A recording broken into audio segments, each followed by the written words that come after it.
ko weltare mawde wonani o baɗo politique jahatuɗo e laamu faddewo ngu wonande Ali Togo jeeyaɗo e fedde UDD Union pour la démocratie et le développement ngal pellital ko tengtinde yidde hewɓe dilloɓe e dawro leydi ndi. Tout le monde a vu qu'il est aussi nécessaire. Yimɓe fof ne gandi wonde ko e ɗum fayano hedde partiji temedde tati e nder Mali ɗum ɓurti no fewi so haalande Allah ɗum di hankandi ɗum ƴewnite fuɗɗi ustede ɗi guste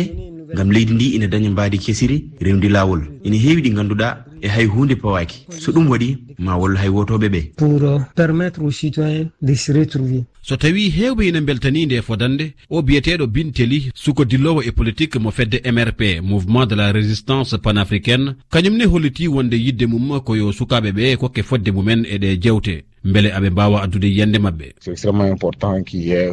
ko hunde wonde fayida no fewi sanne rendinde hewɓe dilloɓe banggue dawro tengti noon e wonɓe pelle politique ngam joɗade jewtide e alhaali landaji